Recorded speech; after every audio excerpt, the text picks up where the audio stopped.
English वाक्य कसे तयार करावे, कोणतेही मराठीतलं वाक्य तुम्ही इंग्लिश मध्ये कशा प्रकारे तयार करू शकता, हे आपण आजच्या व्हिडिओमध्ये शिकणार आहोत। तर सुरुवात करूयात आजच्या व्हिडिओला। तर मित्रांनो, सर्वात पहिले तुम्ही मला प्रॉमिस करा की तुम्ही हा व्हिडिओ शेवटपर्यंत नक्कीच बघाल आणि मी तुम्हाला प्रॉमिस करतो की या व्हिडिओमध्ये इंग्लिश वाक्य बनवणं तुमचं पूर्ण पक्का होणार आहे। तुम्ही किती मोठं जर वाक्य असेल तर तुम्ही त्याला इंग्लिश मध्ये बनवू शकता। तर बघा, तर सर्वात पहिलं जे वाक्य आहे आपलं ते मी शाळेत जात आहे। तर बघा मित्रांनो, मी शाळेत जात आहे हे वाक्य आता इंग्लिश मध्ये कशा प्रकारे बनेल हे आपण आता बघूया। तर बघा, सर्वात पहिली गोष्ट म्हणजे आता सर्वात पहिले काय करायचं, मी ला इंग्लिश मधून काय म्हणतात तर आय म्हणतात, म्हणून आपण इथे लिहिला आय। आता एवढं आपल्याला कळलं। आता पहिला घेतला तर शेवटचा घ्यायचा, आय जर आला तर आय ला आपण इंग्लिश मधून म्हणलं एम, आय एम। एवढं आपल्याला कळलं मित्रांनो, आय एम। नंतर जात, जात म्हणजे काय गो, म्हणून आपण जातला इंग्लिश मधून म्हणलं गो। आता एवढं आपलं कंप्लीट झालं। जात आहे, जाणं पूर्ण झालंय का मित्रांनो? तर नाही, तो जात आहे अजून, जातोय तो अजून, त्याचं जाणं पूर्ण झालेलं नाहीये, म्हणून आपण इथे आय एन जी चा वापर केला। म्हणजे काय झालं मित्रांनो, गोइंग, आय एम गोइंग। आता एका जागेपासून दुसऱ्या जागेवर जायचंय, म्हणजेच घरापासून शाळेत जायचंय ना त्याला, म्हणून आता दुसऱ्या जागेवर जायचंय, म्हणून आपण लिहिला to, I am going to. नंतर शाळेत, याला इंग्लिश मधून आपण म्हणलं स्कूल। तर बघा मित्रांनो, मी काय केलं, पहिला घेतला शेवटचा घेतला, नंतर इकडून असा वापस आलो। अशा प्रकारे हा सेंटेन्स जो आहे तो तयार केला गेला। बघा, फारच छोटासा सेंटेन्स होता। बघा, तर आता पुढचा एक सेंटेन्स आपण आता बघूयात। तर पुढचा सेंटेन्स आहे मित्रांनो, आता मला इंग्रजी बोलायला पाहिजे, मला इंग्रजी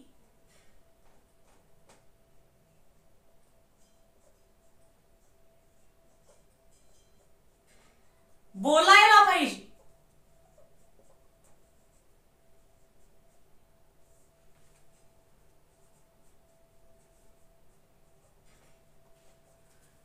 तर बघा मित्रांनो, आता हा सेंटेन्स इंग्लिश मधून कसा बनेल हे आपण आता बघूया।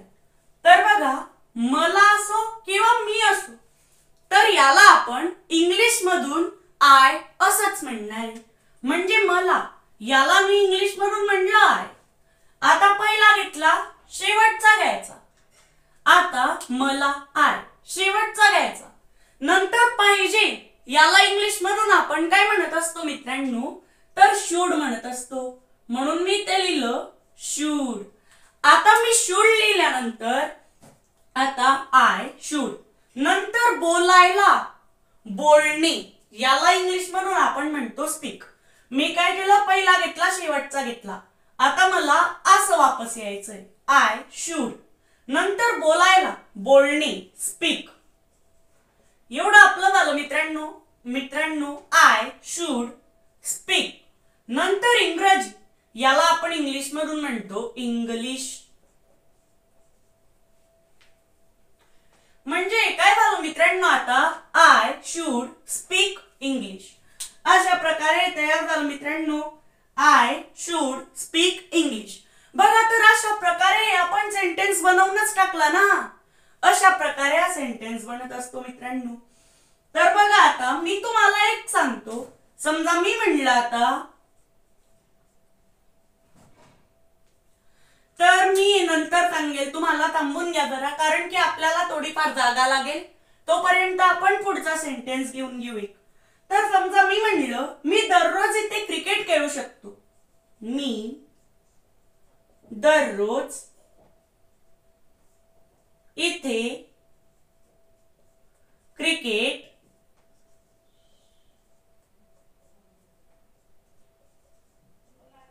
खेळू शकतो.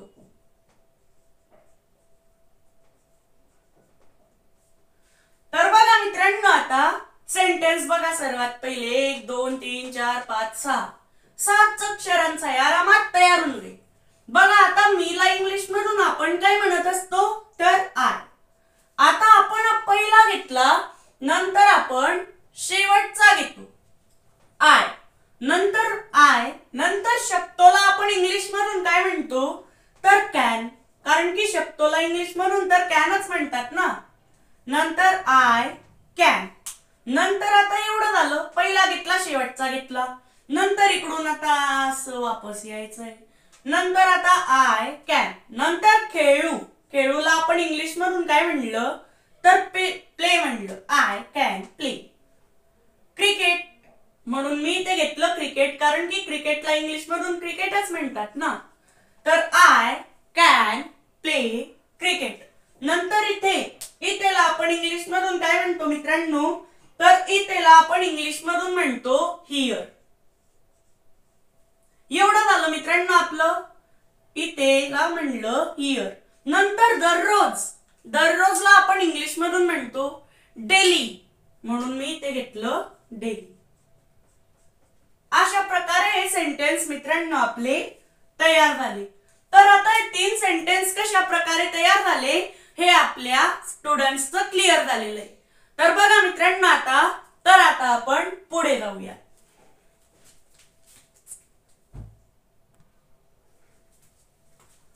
तर बघा मित्रांनो, आता मला तुम्हाला हे समजवायचंय. समजा मी म्हणलं, मी वर्तमानपत्र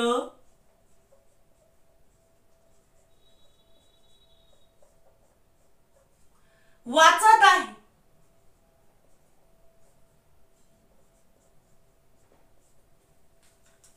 तर बघा मित्रांनो, आता हे कशा प्रकारे तयार होईल, तर आता 4च अक्षरी बिलकुल एकाच मिनिटात तयार होईल. फक्त याच्यात एक गोष्ट नवी येणार. तर मीला आपण इंग्लिश मधून काय म्हणत असतो मित्रांनो, तर आय म्हणत असतो. एवढं आपलं क्लिअर झालं. आता पहिला घेतल्यानंतर शेवटचा घ्यायचा. आय लागला म्हणजे आयला आपण इंग्लिश मधून म्हणलं ॲम. I am. नंतर एवढं झालं. नंतर असं उलट यायचं पळत पळत. तर बघा आय ॲम. नंतर वाचत. वाचतला आपण इंग्लिश मधून काय म्हणलं मित्रांनो, तर रीड. आता बघा, मी वर्तमानपत्र वाचत आहे. वाचत आहे तो वाचणं पूर्ण झालेलं आहे का, नाही झालेलं आहे ना. वाचणं पूर्ण झालेलं नाहीये, म्हणून इथे आय एन जी. कोणतंही जर काम पूर्ण झालेलं नसेल तर आपण या आय एन जी चा वापर करत असतो. म्हणजे झालं आय एम रीडिंग. तर आता पुढचं तयार करण्याच्या आधी तुम्हाला हे समजावं लागेल. समजा तुम्हाला जर येतच असतील, पण मी येत असूनही तुम्हाला सांगून देतो एकदा. सिंग्युलर आणि एक असतं प्लुरल. 2 टाइप्स असतात त्या. बघा, तर आता सिंग्युलर जे, समजा मी जर सिंग्युलर मध्ये म्हणलं बॉय, तर आता इथे बॉय घेतलं, तर प्लुरल मध्ये काय येणार आहे मित्रांनो, बॉय असं घेऊ सर्वात पहिले आपण. नंतर आता बॉय बॉय. तर आता प्लुरल मध्ये काय होईल, फक्त यसचा वापर होईल. म्हणजे काय झालं, बॉईज. Boy boys. एक वचन अनेक वचन होतंय ना ते. समजा मी म्हणलं मित्रांनो गर्ल, तर आता प्लुरल मध्ये काय येणार आहे, तर गर्ल्स. म्हणजे आपण फक्त गर्ल घेतलं आणि त्याच्या समोर यस लावला. समजा जर पहिलेच यस असला, समजा मी घेतलं समजा ग्लास. आता याच्यात काय पहिलेच यस आहे, तर काय याच्यात अजून एकदा यस येईल. ग्लास घेतलं आणि त्याच्या पुढे यस नाही येणार, तर ई आणि यस लागेल. ओके, हे तुमचं क्लिअर झालं समजा मित्रांनो. आता एवढं तर तुमचं क्लिअर झालं. तर आता बघा, समजा हे तुमचं क्लिअर झालेलं असूनही एक गोष्ट तुमची क्लिअर व्हायची बाकी. तर समजा मी घेतलं बॉय. बॉय आता सिंग्युलर आहे का प्लुरल आहे, तर आपल्याला समजलं की आता हे सिंग्युलर आहे बॉय. मग आता हे सिंग्युलर हा एकच मुलगा आहे असं दाखवण्याकरता आपण सेंटेन्स मध्ये अचा वापर करत असतो. म्हणजे काय झालं मित्रांनो, तर अवॉय झालं. तशाच प्रकारे आपण आय एम रीडिंग वर्तमानपत्र, तर ते जर वर्तमानपत्रे असतं तर आपण तिथे न्यूजपेपर्स असं म्हणलं असतं. पण आता ते वर्तमानपत्र आहे म्हणून इथे काय करायचं, ते एक वर्तमानपत्र आहे असं दाखवण्याकरता इथे अचा वापर करायचा. नंतर वर्तमानपत्र याला इंग्लिश मधून आपण काय म्हणतो, तर न्यूजपेपर असं म्हणत असतो. I am reading a newspaper. अवॉय, समजा आता मी घेतलं समजा गर्ल, तर सिंग्युलर मध्ये अ गर्ल.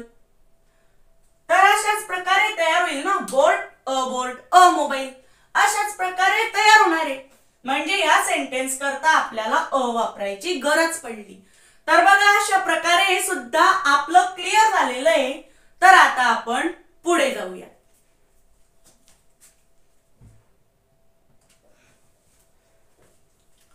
तर मित्रांनो, आता याच्याहून मला तुम्हाला एक गोष्ट समजवायची. बघा, समजा मी म्हणलं आता माझे वडील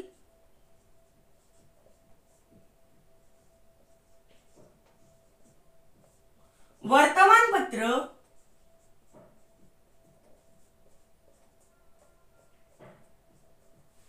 वाचत आहे.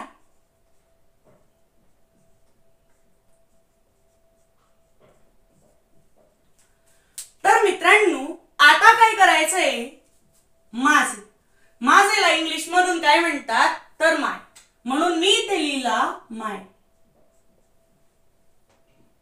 एवढं तुमचं क्लिअर झालं. आता काय याच्यात असं करता येईल की पहिला घेतल्यानंतर शेवटचा घेतला, तर नाही करता येणार मित्रांनो याच्यात असं. तर मग कसं करावं लागेल, माय, माझे आणि वडील हे दोन कामाचे म्हणून पहिले यांना घ्यावं लागेल. एक करणारे वडील आणि माय. तर बघा याच्यात मी असं का करतोय, कारण की आपले जे कॉमन नाउन असतात, समजा आता तुम्ही जर मला म्हणलं बॉय, बॉय जर म्हणलं मला तुम्ही, तर ते काय होईल, एक कॉमन नाउन होणार आहे. पण समजा तुम्ही जर त्याच ठिकाणी मला ओम असं जर म्हणलं, तर ते काय होणार आहे, प्रॉपर नाउन होणार आहे. तुम्ही जर माझं नाव घेऊन मला म्हणताय, तर ते एक प्रॉपर नाउन राहणार आहे. पण त्याच ठिकाणी तुम्ही मला बॉय म्हणताय, तर ते एक कॉमन नाउन राहणार आहे. तर बघा, म्हणजेच हे काय एक कॉमन नाउन आहे. म्हणून पुढे जर एखादं नाउन आलेलं असेल अशा प्रकारचं, तर त्याला घेऊन घ्यायचं. माझे वडील असतील, माझी आई असेल. खरं तर या पूर्ण जगातलेच नाउन आहे, जगातल्या सगळ्या वस्तूंना नाउन आहेत. पण आता अशा प्रकारे जर कॉमन नाउन असतील किंवा कोणतंही जर नाउन आलेलं असेल, प्रॉपर नाउन असेल किंवा कॉमन नाउन असेल किंवा कोणतंही नाउन असेल, तर त्याला पहिले इकडे घेऊन घ्यायचं, माय फादर. नंतर पहिला पूर्ण घेतला, नंतर पहिला घेतल्यानंतर शेवटचा घ्यायचा, माय फादर. नंतर आयला आपण म्हणलं इज, माय फादर इज. नंतर वाचत, वाचतला इंग्लिश मधून म्हणलं रीड. वाचत आहे ते, वाचणं पूर्ण झालेलं नाही म्हणून आपण इथे ING चा वापर केला. माय फादर इज रीडिंग. नंतर वर्तमानपत्र. आपण पाहिलं की वाक्य जर सिंग्युलर आहे तर इथे अचा वापर करायचा. नंतर वर्तमानपत्र, न्यूजपेपर.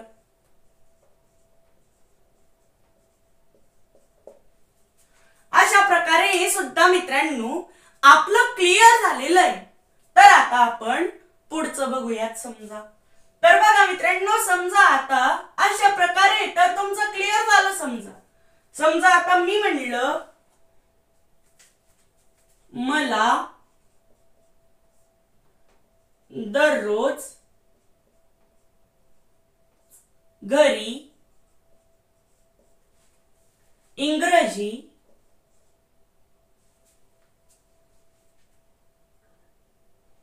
मला दररोज घरी इंग्रजी. बघा तर मित्रांनो, आता चांगल्या प्रकारे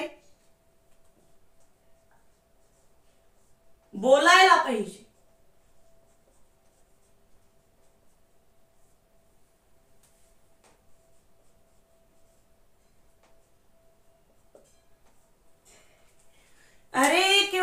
प्रकारचा सेंटेन्स आहे, कस काय तयार होईल? तर बघा, तर आता बघा मी सांगतोय तुम्हाला तशाच प्रकारे तयार होईल. मला, याला इंग्लिश मधून आपण काय म्हणतो? आय. नंतर आय, पहिला घेतला शेवटचा घ्यायचा, आय लागला. पाहिजेला आपण इंग्लिश मधून काय म्हणलं मित्रा? शुड. म्हणून मी ते घेतलं शुड. I should. नंतर आता एवढं झालं, नंतर असं वापस यायचंय. नंतर बोलायला, बोलणे, याला इंग्लिश मधून आपण काय म्हणतो? स्पीक. I should speak. नंतर एवढं झालं, असे वापस आले. I should speak. I should speak. नंतर आता इंग्लिश. एवढं तर क्लिअर झालं मित्रांनो. आता आय शुड स्पीक इंग्लिश, मला इंग्रजी, मला दररोज घरी इंग्रजी बोलायला पाहिजे. I should speak. नंतर आता घरी, घरी याला इंग्लिश मधून आपण काय म्हणतो? होम. म्हणून मी ते घेतलं home. I should speak English home, दररोज, डेली. अशा प्रकारे हे सेंटेन्स आपले तयार झाले. बघा, आता अजून काही सेंटेन्स घेऊन आपण समजून घेऊ.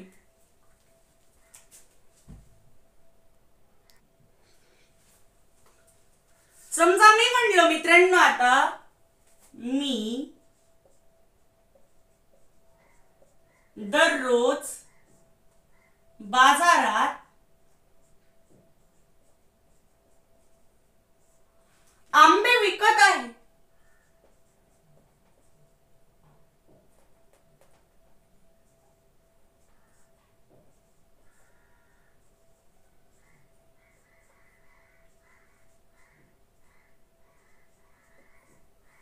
तर बघा मित्रांनो, आता हे कशा प्रकारे तयार होईल?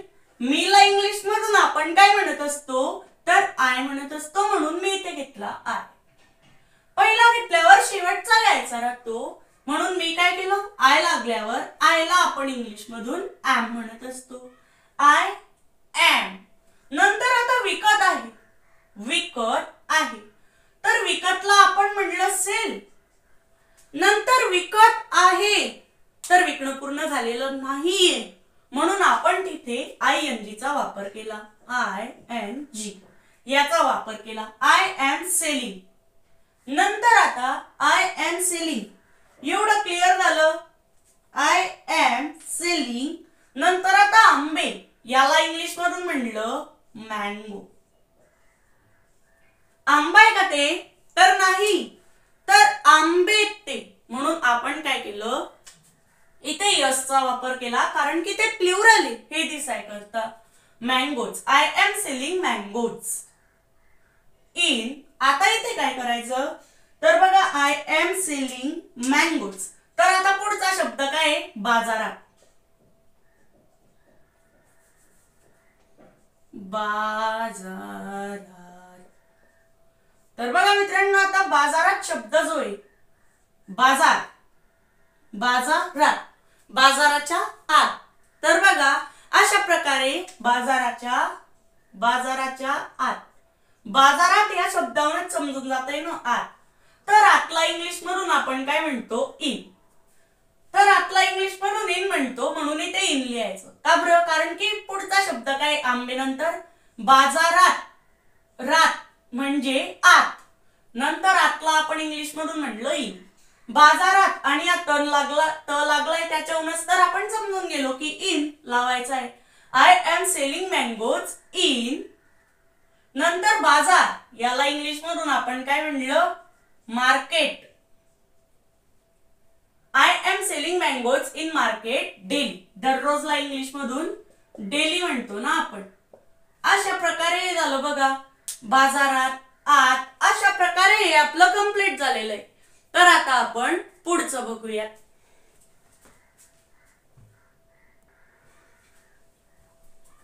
तर पुढचं वाक्य आहे मित्रांनो आपलं,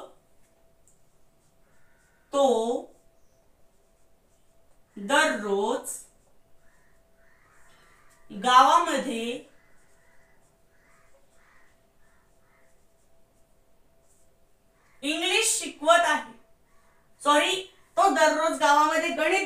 आपण गणित शिकवत आहे.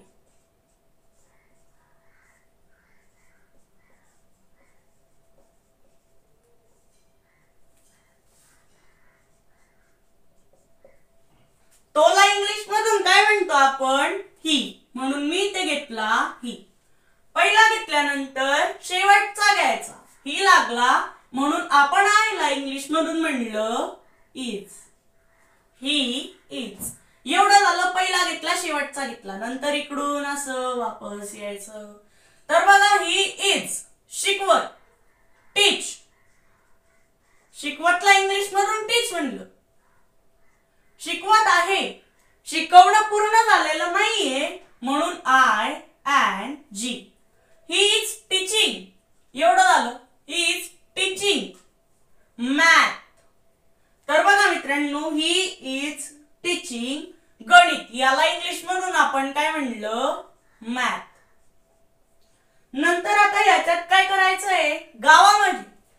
गावाच्या मध्ये म्हणजेच गावाच्या आत आहे ना तो, म्हणून इथे आपण वापरला in. He is teaching math in गावात. गाव म्हणजे काय? विलेज. नंतर दररोज डेली. अशा प्रकारे आपल्याला हे समजलंय मित्रांनो. पण मला तुम्हाला फक्त एक गोष्ट सांगायची होती. समजा असं जर वाक्य असेल, तू माझा भाऊ आहेस.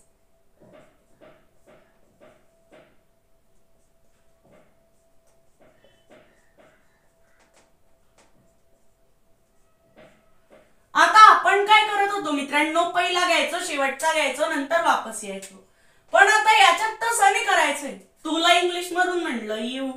पहिला घेतला शेवटचा घेतला. यू लागला म्हणजे आयसला आपण इंग्लिश मधून काय म्हणलं मित्रांनो? तर आर म्हणलं. You are. नंतर आता एवढं झालं की मग असं नाही करायचंय. भाऊला घेतलं आणि माझाला घेतलं. पहिले जर माझा जर आला असेल तर त्याला पहिले घेऊन घ्यायचा. एवढं झाल्यावर पहिला घ्यायचा शेवटचा घ्यायचा. या दोघांपैकी जर माझा असेल तर त्याला पहिले घेऊन घ्यायचा. माझाला इंग्लिश मध्ये आपण काय म्हणलं मित्रांनो? माय. नंतर भाऊ. भाऊला आपण इंग्लिश मधून म्हणलं ब्रदर. तर बघा आता काही काही वाक्य असे पण असतात ज्यांना की एकदम सरळ न्यायचं राहतं. समजा मी म्हणलं गरम चहा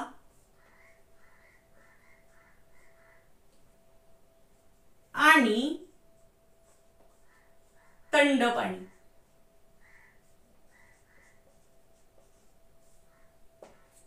गरम चहा आणि थंड पाणी या सगळ्यांना मी म्हणलं.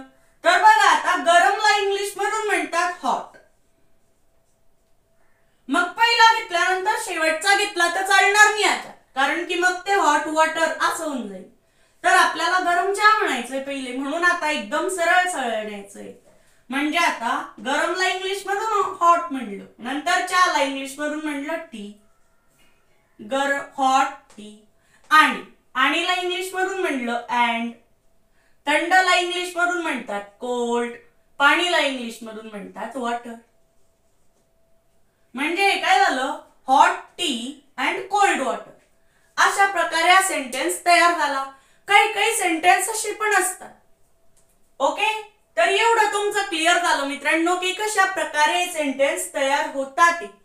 तर आता जर हा व्हिडिओ तुम्हाला आवडला असेल तर या व्हिडिओला लाईक करा आणि चॅनलवर जर नवे आले असाल तर अशाच व्हिडिओंकरता आपल्या चॅनलला सबस्क्राईब करा.